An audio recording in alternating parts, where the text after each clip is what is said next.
Bonjour à toutes et à tous, bienvenue dans le Buzz TV de TV Mag, diffusé sur Figaro TV Île-de-France, Figaro Live et Figaro Radio. Ça va Damien ? Pas mal Nicolas. Aujourd'hui on accueille sur ce plateau un passionné de ballon rond, un fanatique du beau jeu, un vrai connaisseur du foot. Cette grande gueule expose sa culture, ses analyses et son savoir depuis 18 ans dans l'after-foot sur RMC. Mais sachez que le sport et le foot n'est pas son seul centre d'intérêt, du poker à la politique, du tennis au communisme. Il régale ou agace, c'est selon, mais il laisse rarement indifférent. Ça va Daniel Riolo ?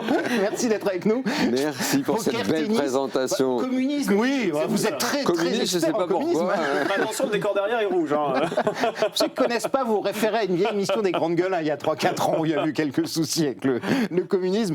Mais aujourd'hui, vous êtes là pour un sujet un peu plus léger, le cahier des vacances de l'after-foot d'RMC. C'est le manuel que vous publiez avec votre compère Gilbert Bribois aux éditions Flammarion. C'est déjà disponible partout, ça sent très bon les vacances. Daniel, sauf qu'au lieu de faire des maths, du français et de l'histoire géo, on va s'amuser avec une petite centaine de jeux qui revisitent le foot des 50 dernières années. Alors ma première question est assez simple. Est-ce que c'est parce que vous êtes un traumatisé des cahiers de vacances que vous avez enfant que vous avez pris votre revanche avec un manuel un peu plus distrayant, on va dire? Alors la vérité, c'est que je pense que je n'ai jamais fait de cahier de vacances en vacances. Ah, c'était vous alors? On a tous fait des cahiers de vacances, non? Pas vous? Toi, t'en as fait? Bah ouais, bien sûr, j'en ai fait. Obligé par les parents. Moi, j'avais l'impression que c'était pour les cancres, ça. Ah oui. Non, moi, j'avais pas besoin, moi. Non, d'accord. Bon, alors, il y avait soit les cancres, soit ceux qui étaient vraiment forts et qu'il fallait qu'ils soient encore plus forts. C'est le premier de la classe. Vous étiez au où milieu, les parents vous, non? enfoncent le clou. Il faut vraiment que tu te perfectionnes encore plus. Écoute, moi, je devais être entre les deux et j'avais pas besoin d'emmener de cahier de vacances. Vous avez des bonnes notes à l'école, vous, quand vous étiez plus jeune? Ouais, ça va. Je pense peut-être en vieillissant, c'est un peu dégradé. Ah oui, c'est ça. Peut-être à la fac, j'ai un peu baissé. Au moment de la crise d'adolescence. Ça va, écoute, je m'en suis sorti quand même. Alors, c'est des jeux classiques, hein, on va retrouver des types rébus, énigmes, chercher l'intrus, des mots croisés, etc. Mais l'important, c'est que... Non, pas très facile. J'ai commencé ce matin, pas si simple. Mais il y a quand même un vrai ton after. C'est ce qu'il faut dire dans l'émission. C'était normal qu'on le fasse. Et puis qu'on ne reproduise pas sur tous les quiz qu'on a fait à l'antenne pendant des années, parce qu'on en a fait des tonnes des quiz. Donc, il y a l'esprit, il y a la façon de poser les questions avec le ton, mais évidemment, c'est pas les mêmes réponses, c'est pas les mêmes quiz. Et oui, on veut que les gens répondent aux questions. Mais il faut quand même connaître l'after. Tu vois, oui, voilà. Parce qu'il y a des anecdotes sur les consultants, vos insultes d'Olas en direct. C'est ça, si on est un footix, sur la plage, t'as l'esprit de l'after, t'as des vraies questions. Ouais. C'est pas genre qui est le meilleur buteur de Ligue 1 cette année, des trucs trop faciles. Non, il y a des trucs difficiles par année. Ouais. Voilà, on alterne. Faut que tu passes un bon moment. Faut que de temps en temps ce soit détente. De temps en temps, tu te casses un peu la tête. Et puis pendant 1 heure, t'oublies même d'aller te baigner pour dire mais c'est pas possible. C'est qui cet entraîneur de Lyon qui est resté juste 6 mois? Faut que ce soit ludique, intéressant d'aller chercher la réponse. On l'a retrouvé. Voilà. C'était lui. Limite, t'envoies un message à un pote supporter de OL, aide-moi là parce que j'y arrive plus. Là, tu vois, voilà. Et il faut qu'on se marre. Ça s'adresse à un public d'initiés quand même. Hein. Il faut quand même un minimum la planète ballon pour pouvoir. Pas être un footix. Ceux qui écoutent l'after, ils aiment le foot quand même. Ils sont un peu initiés de toute façon. Ouais, complètement. Très bien, donc ce jeu-là, on va en reparler à faire pendant les vacances. On va parler évidemment de l'after, de l'Euro qui arrive. On parlera des Stades Midi, de plein d'autres choses avec Daniel Riolo. Ce sera juste après les news médias de Damien Canivez.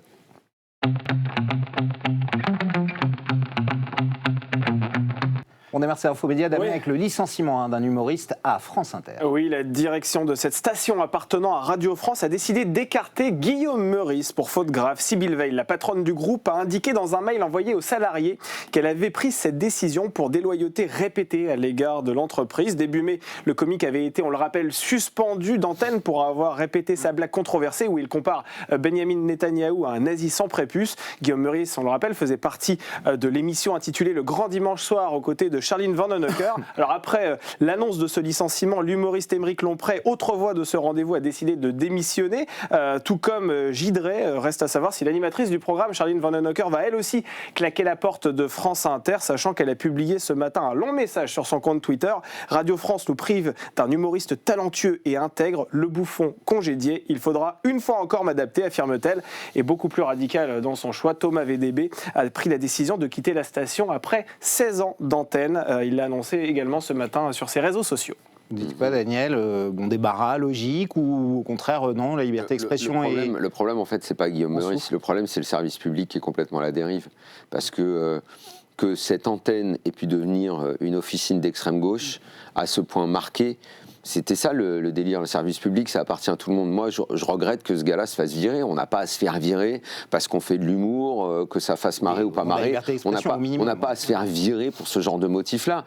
Mais que sur cette antenne, il n'y ait eu que cette vision, que ce type d'humour, qu'on en soit arrivé là à tel point que la direction de France Inter en soit réduite à dire ils sont tellement allés loin qu'on va le virer. Mais non, c'est pas ça, c'est qu'il aurait fallu que ce soit un peu plus équilibré, il aurait fallu qu'il y ait différents points de vue. Là, France Inter, c'était réellement devenu une succursale de LFI. C'est ça le problème. Moi, Guillaume Meurice, il me fait pas marrer, je suis pas de son bord, je pense qu'il me détesterait autant que... non, parce que les gens d'extrême gauche détestent plus ceux qui aiment pas l'extrême gauche, eux, ils ont de la haine en eux, nous, pas du tout. Mais moi, je veux pas qu'il se fasse virer. Je veux pas qu'il se fasse virer, ce gars-là, il me fait pas marrer, ce qui fait ne m'intéresse pas. Mais honnêtement, t'écoutais, t'étais là, c'était catastrophique. Le mec, sa phrase, c'était de temps en temps, on fait de l'humour d'extrême gauche, de temps en temps, de l'humour LFI, c'est de temps en temps, je sais plus, il avait une formule à la con comme ça pour dire quel genre d'humour il faisait. Bref, c'était pour dire on est vraiment d'extrême gauche. Mais moi, ça me gêne pas qu'il reste à l'antenne. Moi, je veux pas qu'il se fasse virer. C'est eux veulent que ceux qui ne sont pas d'extrême gauche soient tous des fascistes, qu'il faille tous nous virer, qu'on soit tous interdits d'antenne. Eux sont des sectaires. Mais moi, je veux surtout pas être dans le camp des sectaires. Et moi, je veux vraiment que lui il reste à l'antenne. Je veux qu'il continue. Mais le service public, ça appartient à tout le monde. Et sur le service public, qui d'ailleurs évidemment qu'il faut une réforme du service public. C'est pas possible qu'il y ait 4 chaînes de télé, 4 radios. La privatisation, vous êtes pour ou pas ? Ce qu'a prôné le RN en cas d'élection, je veux pas de privatisation, mais une réduction. Oui, une réduction. Une réduction, qu'il n'y ait que 2 chaînes, 2 radios, mais pas un pôle service public qui soit aussi immense avec autant de frais pour le contribuable français. Il faut réduire un petit peu, mais là, vous vous rendez compte, le nombre de radios, le nombre de chaînes de télé qui véhiculaient quasiment le même message en permanence. C'était ça le vrai problème. C'était la logique politique et l'idéologie politique dans laquelle se sont enfermés trop de médias du service public. Mais Meurice, surtout pas le virer, vraiment pas. Moi, je lui souhaite que du bien à ce gars-là, même si lui souhaite que du mal à tout ce qui est à la droite de LFI. Damien, on continue sur nos médias avec le chiffre du jour, 4,2 aujourd'hui. Oui, c'est en millions de téléspectateurs le nombre de Français qui se sont rassemblés ce mardi devant le journal télévisé de 13h de TF1. Cela représente tout de même 38,9% de part d'audience. Alors cette édition, on le rappelle, et vous le savez, elle était marquée par l'intervention d'Éric Ciotti en invité politique. La parole du chef de file des Républicains était très attendue car le Figaro avait révélé le matin même que ce ténor de la droite envisageait une alliance avec le Rassemblement national aux prochaines élections législatives et c'est ce qu'il a effectivement confirmé. Absolument, sur le plateau de Marie-Sophie Lacaro, ce qui a suscité l'indignation de nombreux cadres de son parti. Est-ce que, comme tous les cadres de LR qui le lâchent ce matin, vous vous dites qu'il a trahi sa famille politique ou vous dites, après tout, qu'il regarde la réalité en face et qu'il veut sauver son poste ? Pour vous, c'est quoi cette manœuvre Évidemment qu'il a trahi sa famille politique. Après, moi, ce que j'aime dans la politique, c'est les clarifications. S'il se sent proche du RN, qu'il y aille. Mais alors, dans ces cas-là, qu'il démissionne réellement des LR. Qu'il n'entraîne pas tous les LR avec lui, c'est ça ? Exactement. Mais de toute façon, tous les LR l'ont lâché. Ils lui demandent de s'en aller et vont le destituer. Donc, qu'il aille avec le RN, c'est sa vie, c'est ses choix. Moi, à la limite, je n'ai pas à lui en vouloir pour ça. Il fait ce qu'il veut, mais au moins les choses sont claires comme ça. Qu'il aille là-bas, qu'il y ait clarification, qu'il n'y ait plus d'ambiguïté.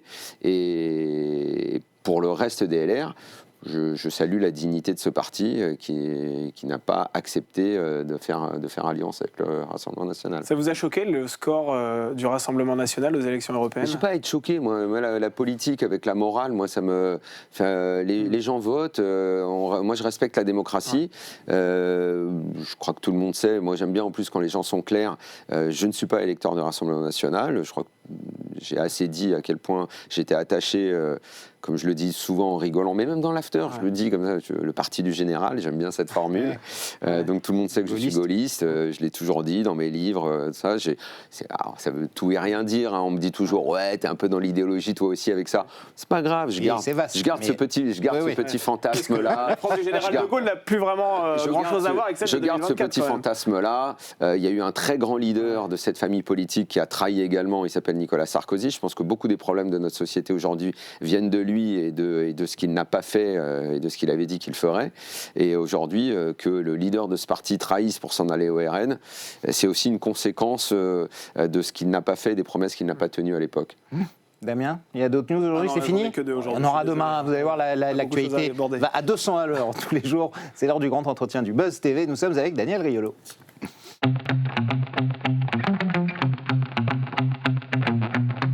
On a parlé du cahier de vacances, de l'After disponible chez Flammarion, 3 ans après la parution de la revue de l'After, votre bimestriel. Oui. 6 fois par an, c'est le dernier spécial coach, un métier de fou. Vous décryptez un peu ce métier, vous rencontrez beaucoup d'entraîneurs. Là, on est dans le sérieux. Ouais. Là, on est dans pour s'amuser. Un peu plus dans la déconne. Si tu pars en vacances, que tu es sur la plage, tu vois, là, tu es en détente, tu prends ton cocktail, t'es peinard, chérie, on va se baigner, oui, voilà. Et puis là, ensuite, pour le sérieux, te poses et tout. Là, tu peux pas le lire à 14h sous le cagnard, t'attends 17h. Il faut analyser un peu. Tranquille, Mais 17h, c'est l'apéro l'été, c'est cool. Et là, t'es dans ta... Donc, c'est tôt l'apéro pour toi. Damien commence très tôt. Ah oui, là, il vient de l'Est, c'est normal. Et là, la revue de l'After, c'est quand même un petit peu plus posé, un peu plus poussé. On est évidemment très fiers des deux produits et de ce qui fait la force de l'After aujourd'hui, à savoir la possibilité et la diversification. Voilà. Alors tout ça ne serait pas possible, c'est évidemment le succès de l'After Foot, cette émission qui maintenant perdure depuis 18 ans, c'était lancé en 2006 sur RMC. 18 ans plus tard, aujourd'hui, Daniel, vous vous dites quoi? Est-ce que vous dites c'est un miracle cette émission? On vous l'avait dit, vous ne l'auriez pas cru, j'imagine. Aujourd'hui, je ne suis plus dans le miracle, puisqu'on est tous les jours, on bosse, on est très content que ça marche. Combien d'émissions durent comme ça? C'est pas grand-chose. Il y a les grandes gueules qui sont à peu près comme vous, ils ont 20 ans, je crois. Les grandes gueules sont mais, un petit peu plus vieux, ils ont 20 ans. Les grosses têtes, mais avec des présentateurs différents, ça doit être une des plus anciennes à la radio. Donc oui, c'est vrai qu'on est installé depuis très longtemps. Le miracle, c'est plutôt au début. Quand on a commencé, les 3 premières années, c'était quand même tendu, parce qu'à chaque fois on se disait est-ce qu'on va pas trop loin? Et vous aviez changé, Gilbert était parti, il y avait Alexandre Delperrier qui était revenu puis reparti, etc. Mais Gilbert est revenu très vite et quand effectivement les premières années il y avait tous les coups de fil des patrons de club, jusqu'à 2010-2011, moi j'étais à chaque intersaison assez inquiet. Mais finalement, nos patrons qui nous ont toujours soutenus, tous autant qu'ils ont été, vraiment des premiers, de François Pesantier à la veille, Franck Lanoux à aujourd'hui, Arthur Dreyfus, Karim Nedjari, Hervé Bérou. Voilà, on est soutenus, on les remercie, c'est formidable. Et de toute façon, sans une rédaction unie, il y a très peu d'émissions qui durent et qui s'installent dans le temps. Et vous animez cette émission depuis près de 20 ans, donc avec Gilbert Bribois. Vous êtes un vieux couple maintenant. Comment vous faites pour... On est vraiment un vrai couple. Comment vous faites pour entretenir la flamme, quoi? Je pense qu'on connaît chacun nos habitudes. On sait ce que l'un fait, ce que l'autre peut faire, ce que l'un peut pas faire et que l'autre... Voilà. On est plutôt bien rodés. On n'a même pas trop besoin de se parler, en fait. Et vous voyez en dehors, vous avez une vraie relation d'amitié en dehors des micros? Bien sûr. Je te dis pas que tous les week-ends, on les passe ensemble, loin de là. Quoi. Tu vois, mais là, récemment, on a fait notre tournée internationale au Maroc. Forcément, on a passé le week-end ensemble. D'ailleurs, il y avait d'autres membres de l'After avec nous. Voilà, on va au resto le soir, c'est très bien. Sa femme est charmante, la mienne aussi. Elles s'entendent bien, tout va bien. Vous êtes bien rattrapé là. De toute façon, on pourrait pas le faire si on s'entendait pas. Et puis, non, mais c'est marrant parce qu'avec les années comme ça, il y a des choses qui roulent en un coup de fil, on règle les choses. On connaît les forces des uns et des autres, il n'y a pas de problème, quoi. Chacun sait son domaine, ça tourne, quoi. Alors il y a l'actu brûlante évidemment, Daniel, du foot, c'est après-demain, c'est le début de l'Euro en Allemagne. Alors, deux questions comme ça rapidement, notamment pour ceux qui ne connaissent pas forcément le foot. Est-ce que vous avez un favori et est-ce que nous, les Français, est-ce que la France, on peut y croire encore cette année? De toute façon, la France doit toujours y croire. Elle est dans les favoris. Mais oui, bien sûr. Il y a un réservoir de joueurs, il y a une qualité d'ensemble qui est au-dessus de la moyenne et qui fait que la France doit toujours être rangée dans les favoris. Après, oui, à domicile, l'Allemagne sera logiquement très fort. L'Espagne, c'est fort. L'Angleterre. Un Euro, c'est très condensé en qualité. Et plus dur qu'une Coupe du Monde, c'est ce qu'on a coutume de dire, parce qu'il y a pas de petites équipes, vraiment. On note en plus que sur les dernières éditions, c'est souvent un invité surprise qui a gagné. Je ne crois pas qu'on attendait l'Italie en 2021. Non. Au vu de la première phase, on n'attendait pas du tout le Portugal en 2016, Non. même s'ils avaient quand même une bonne équipe et ils ont encore une excellente Très bonne équipe cette année. Ouais.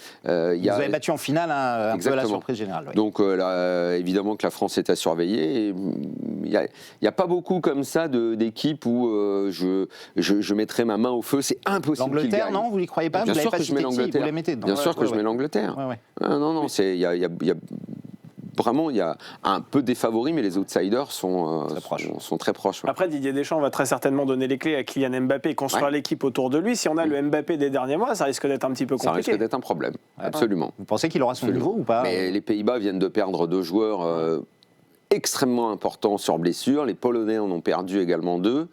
On a un Mbappé en méforme, mais un Mbappé qui est là. Ouais. Après, il faudra faire le choix. Si sur le premier match, on voit qu'il n'est pas bon, j'ai du mal à imaginer que Deschamps le mette sur le banc, mais il va quand même falloir surveiller ses performances. Sur les 6 derniers mois avec le PSG, il n'était pas bon du tout. Hein. Et là, sur les 2 matchs de préparation, on ne peut pas dire qu'il nous a crevé les yeux. Hein. Alors, vous avez déclaré l'autre soir, parce que moi j'écoute l'after évidemment très régulièrement, Daniel, et vous avez dit carrément, il y en a marre de Deschamps, ça fait 12 ans, on n'en peut plus, il faut qu'il laisse la place à Zidane, on a envie de voir autre chose. Et pourtant, on voit les résultats, ça parle pour lui quand même depuis 12 ans. Ouais. Le problème C'est pas une question de résultat pour non, vous, le problème n'est pas là. Là, il va entamer l'Euro. Je viens de le dire, les Bleus sont à surveiller de très près. Ils peuvent très bien gagner. Et ils peuvent gagner. Ce contrat jusqu'à quand? Jusqu'à la Coupe du Monde 2026, c'est ça? Et ils peuvent gagner avec Deschamps. Et on félicitera Deschamps. Et son management est formidable. Et ce qu'il a construit autour de cette équipe de France depuis 2012, qui fait qu'à chaque compétition, on est derrière les Bleus, on se dit ils peuvent gagner. C'est très bien. Sauf que même dans la réussite, à un moment, on peut quand même voir autre chose, changer de discours, changer de jeu, de façon d'être. C'est normal. On ne peut pas privatiser l'équipe de France. 12 ans. Vous ennuie les Bleus, c'est ça, quand vous les regardez.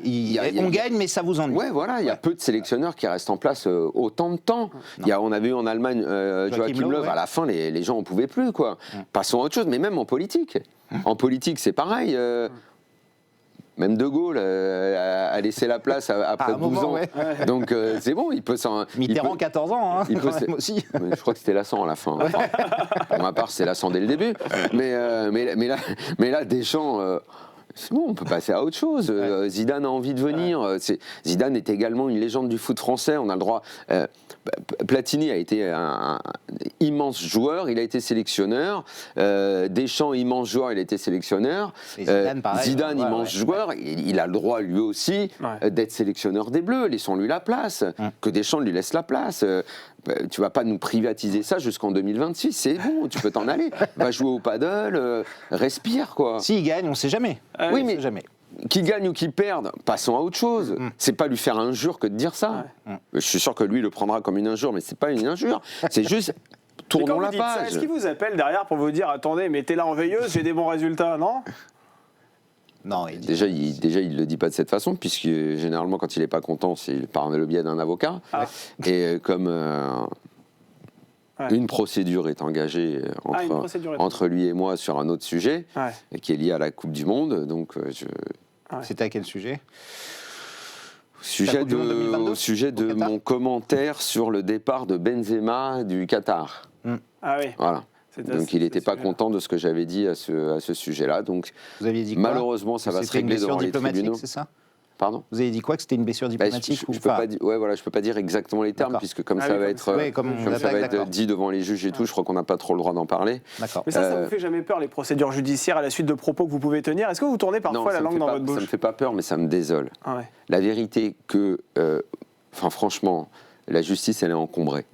Il y a vraiment des gens qui ont besoin de la justice. Les juges, ils doivent statuer sur des choses très importantes aujourd'hui, que pour un propos qu'il n'est pas aimé, je pense que ça va durer 1 an, 2 ans, cette histoire-là. Franchement, c'est lamentable, quoi. Ça a déjà de fin 2022, du coup, donc c'est déjà beaucoup. Est-ce qu'on est obligé de... En fait, il fait un truc, il téléphone, il dit « je veux venir dans l'émission, je veux répondre ». Viens dans l'émission, on répond, on fait un débat, une émission, hop, au revoir tout le monde, on se serre la main. Il vous a proposé de venir dans l'émission? Jamais. Jamais, il fait pas ça. Quel est l'intérêt, en fait, d'aller dans la justice pour ce genre de choses? À quoi ça sert? Il va laver son honneur? Franchement, vu le terme qu'il me reproche, mais c'est très dur d'être condamné pour diffamation. Mais même s'il venait à gagner Mais il gagnerait quoi? C'est pas l'honneur va pas être lavé, quoi.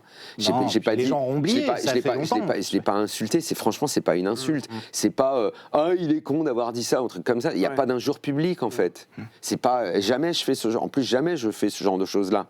Donc un coup de fil, viens dans l'émission. Parce que faut quand même savoir qu'on a plutôt eu des bons rapports pendant pas mal d'années, où justement on se parlait et il y avait un échange. C'est quand même quelqu'un d'intelligent, Deschamps. Il est capable de parler.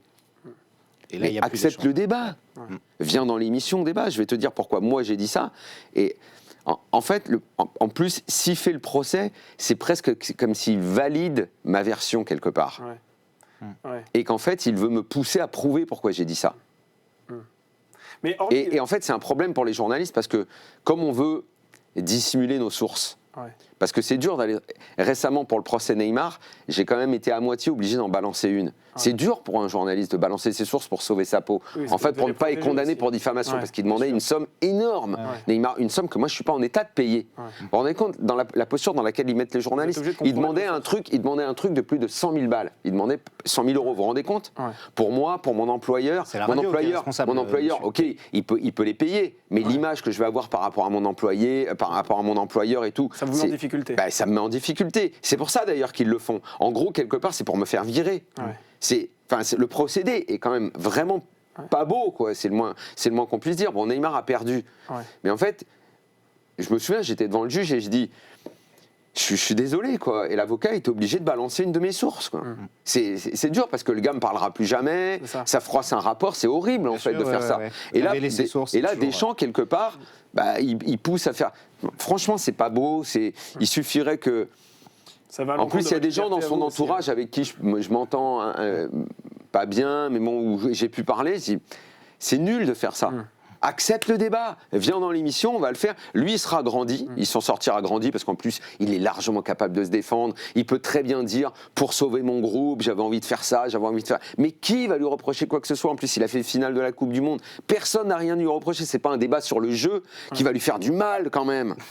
Bon, on va avancer un peu sur Didier Deschamps parce que l'émission avance. Alors, vous n'êtes pas qu'un spécialiste de foot, puisque vous êtes aussi, vous avez été aux Grandes Gueules et vous êtes aussi chroniqueur régulier dans l'émission d'Estelle Denis. C'est Estelle Midi qui est diffusée tous les jours sur RMC et RMC Story. La chaîne. Est-ce que c'est pour vous une respiration de pouvoir parler d'autre chose que de foot, de sujets, on va dire, plus importants, plus sociétaux que le foot? Respiration, je ne sais pas si c'est le terme, c'est juste que ça me plaît. Ouais, ça vous plaît. C'est juste que c'est bien de faire autre chose. À la société, à la politique. Nicolas, tu auras quand même remarqué le nombre de journalistes qui ont été dans le sport, qui sont aujourd'hui en charge d'émissions. Pascal Pro, notamment. Et pourquoi Estelle, c'est quoi Estelle? Estelle Denis, effectivement, aussi. Mais la liste est longue. C'est vrai. Notre patron à BFM. C'est ça. Ouais, exactement. Hervé Béraud, bien sûr. Il a été au sport. Jean-Jacques Bourdin. Il n'était pas au sport. Karim Nedjari, aujourd'hui, gère toute une radio, et RMC, une radio qui marche bien, et Karim le fait de façon absolument admirable. On finit par s'en détacher, quoi, le sport comme quand je l'ai connu, il suivait le PSG, on était à côté. Aujourd'hui, j'ai une radio, il le fait remarquablement bien. Enfin, mais je veux dire, ces sujets-là qui sont importants, est-ce que, par exemple, pour vous, les législatives qui arrivent là, ça va complètement amputé, va faire passer l'Euro de foot, par exemple, et peut-être même les JO au second plan. C'est compliqué. Les JO, non, parce que ça vient après. Mais pendant l'Euro, nous, on va faire nos soirées, mais le 30... j'ai pas regardé quel match il y avait d'ailleurs. Le 30, pour le premier tour, ou le 7 juillet. Le 7 juillet, il peut y avoir un quart de finale. Pas loin des quarts. C'est ça. Je pense qu'il peut y avoir du temps d'antenne qui sera mangé par les législatives. Et vous allez suivre l'Euro, vous allez la couvrir d'une manière ou d'une autre, cette compétition? Oui, bien sûr, on a une OP où les 3 premiers matchs des Bleus, on va aller dans 3 villes qui ont vu naître nos footballeurs. On va aller à Fougères, là où a démarré Kamavinga. On va aller à côté de Grenoble, là où a commencé à jouer au foot Giroud. Et on va démarrer lundi prochain dans le club de Griezmann, le FC Mâcon, où son papa va nous accueillir et on va faire l'émission. Et généralement, ces émissions-là sont super sympas parce que elles ont un petit côté retour aux sources, également côté champêtre, parce qu'on est dans des petites villes de province. Il y a une super ambiance. barbecue, petit rosé, avec modération évidemment. Assez sympa, assez sympa. Ça va être très bien. Donc ça va être salopé. Et puis pour les 8e, on n'a pas encore prévu parce qu'on ne veut pas porter la guigne. Et les JO qui sont juste après, ça vous intéresse, vous en fichez, vous faites partie des peines à jouir, comme dit Hidalgo, ou pas? Est-ce que vous êtes dans cette catégorie? Parce qu'elle a catégorisé carrément les gens. Attention, on dit on n'aime pas les JO, on est des peines à jouir. Hidalgo, il faut vous mettre à la page quand même. Alors, est-ce qu'on en est à peine à jouir ou est-ce qu'on en est à gna gna gna gna gna gna? Vous êtes plutôt gna gna gna. Je sais pas, il faut suivre tout. Donc non, évidemment, j'adore les JO, c'est un moment extraordinaire, mais à un moment, il faut quand même choisir dans une grande rédaction comme ça qui part et à quel moment. Je laisse Gilbert.